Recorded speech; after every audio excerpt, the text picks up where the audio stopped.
With the need for peace and privacy being at the forefront of their requirements for true satisfaction in life, INFJs are quite familiar with going under the radar, so to speak.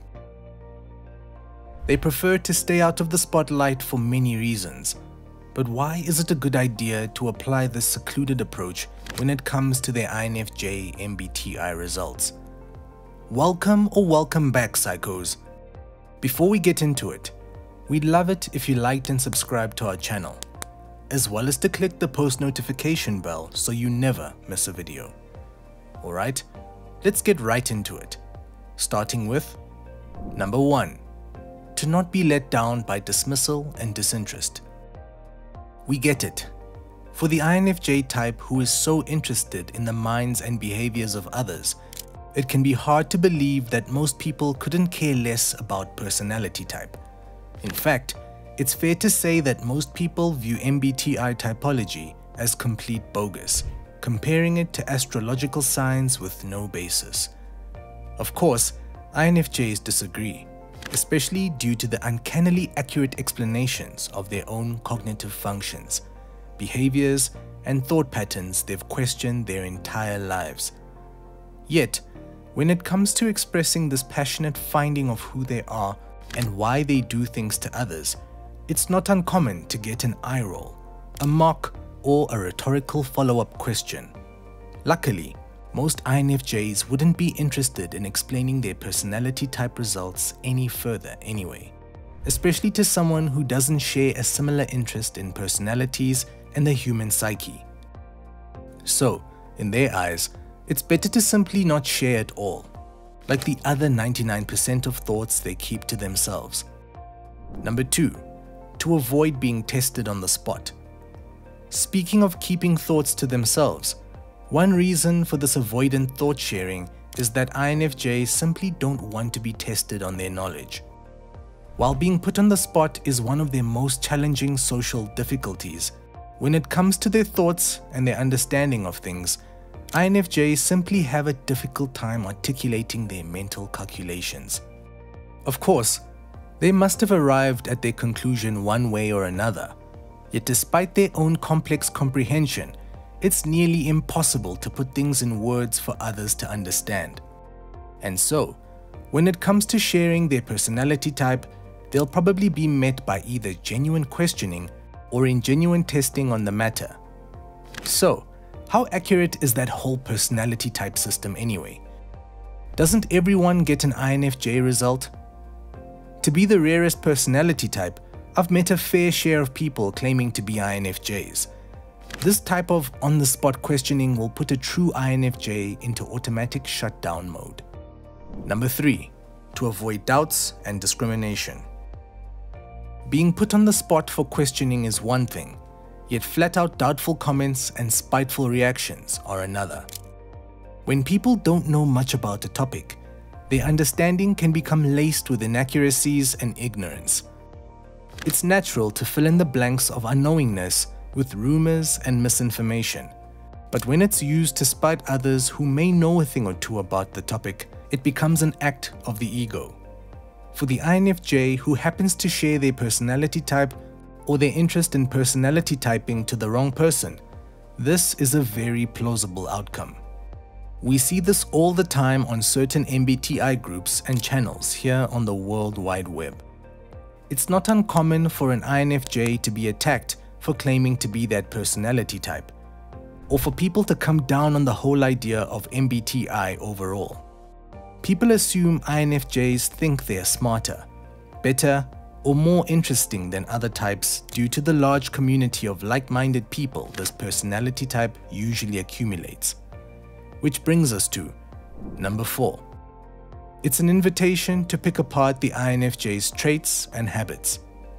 Oh, you're an INFJ. That's why you're so clumsy and forgetful. Or, I heard INFJs are extremely emotional. That's probably why you're so sensitive. When you bring forward the topic of personality types and the type you think you are personally, some people see it as an open door to pick apart certain traits they think they've observed about you. With opinions and biases at the root of their comments, when INFJs express their results to others, or even go as far as to explain the specific cognitive functions, the human mind will automatically begin trying to think of examples to either prove the findings right or wrong. Of course, sometimes this is an effort to better understand what the INFJ is explaining to them. But that doesn't take away the fact that this open analysis of past behaviors and habits can make the INFJ feel extremely vulnerable. Especially due to their non-confrontational approach to conversations, INFJs will most likely just agree for the sake of saving themselves the embarrassment of outing their behaviors even more. Number 5. It may create a false-led bond.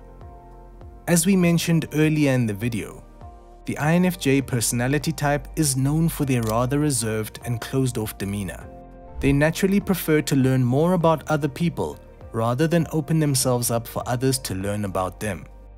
On one hand, this preference for privacy is due to their lengthy trust-gaining process that allows them to reveal their true personality layer by layer.